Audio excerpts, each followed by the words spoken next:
Saudara sekalian yang terkasih, kita pada hari Rabu, minggu biasa yang ke-30, dan dalam bacaan Injil hari ini ditanya oleh satu orang, apakah hanya sedikit saja orang yang akan diselamatkan.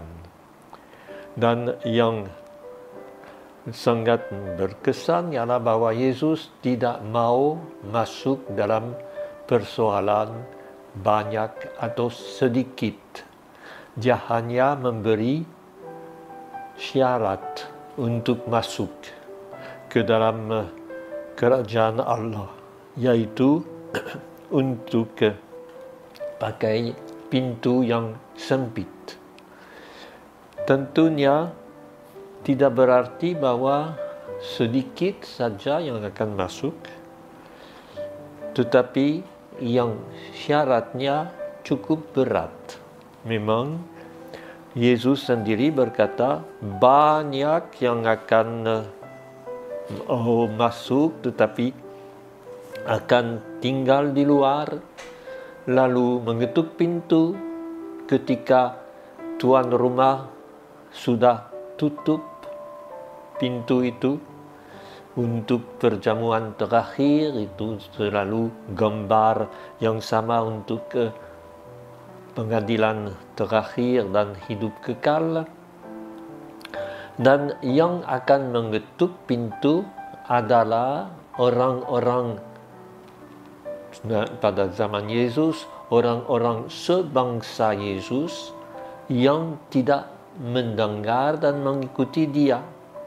Mereka mengakui, engkau sudah berkhotbah di dalam kota kita, sudah membuat mujizat-mujizat untuk dalam kelompok kita, tetapi Yesus akan jawab, aku tidak mengenal kamu, karena tidak cukup menjadi sebangsa dengan Yesus untuk diselamatkan, perlu justru masuk dalam melalui pintu yang sempit itu dan datang pada saatnya.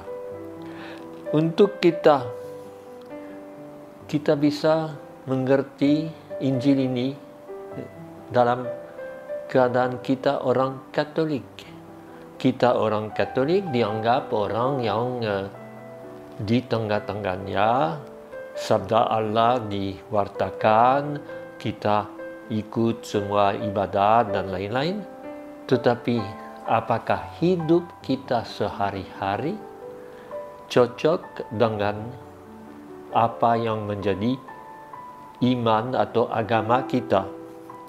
Kita akan melihat Abraham, Ishak, Yakub, dan semua nabi dari zaman sekarang, bukan hanya nabi dari perjanjian lama, yang duduk di tempat perjamuan itu dan kita di luar, karena agama kita hanya katakan agama kartu penduduk.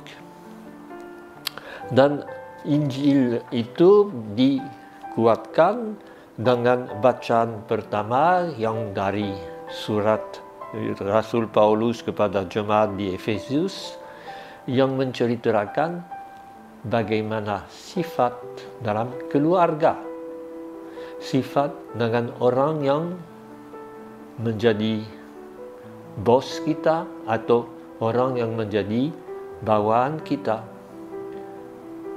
Untuk anak dikatakan hormatilah ibu dan bapamu.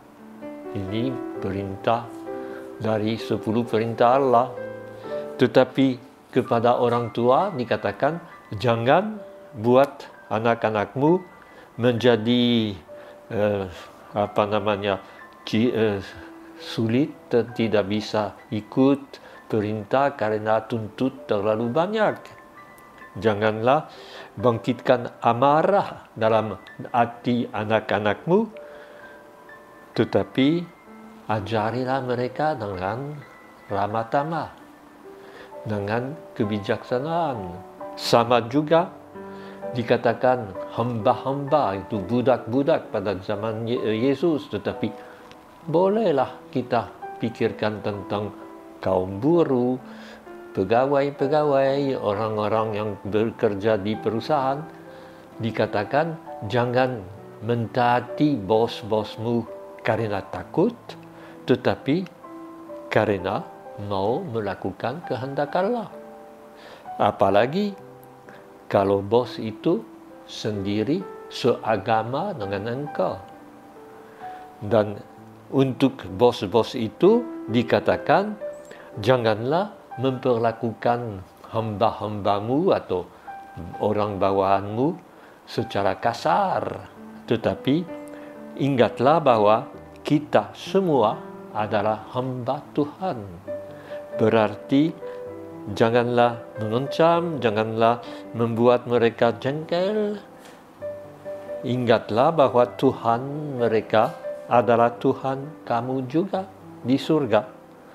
Dan dengan demikian, jangan memandang muka, membedakan. Ini sangat menantang kita untuk mengerti bahwa agama bukan soal devosi, upacara, dan macam yang begitu, tetapi cara bergabung dengan orang lain dalam keluarga, dalam hidup masyarakat, dalam perusahaan dan pekerjaan. Itu untuk ini dikatakan bahwa Tuhan itu setia dalam segala perkataannya dan penuh kasih setia dalam segala perbuatannya, sehingga tidak perlu kita takut untuk masuk ke dalam kerajaan Allah, tetapi usaha dengan rendah hati, dengan sungguh-sungguh meninggalkan semua ambisi, semua rasa iri hati dan lain-lain untuk masuk melalui pintu yang sempit, yaitu cinta kasih. Maka marilah kita tutup dengan mohon berkat dari Tuhan. Allah Bapa Maha Bijaksana, Engkau menuntun kami dengan sabdamu. Semoga kami senantiasa hidup rendah hati, melayani sesama seturut teladan Kristus, sebab Dialah Tuhan dan pengantara kami kini dan sepanjang masa. Amin. Aku diutus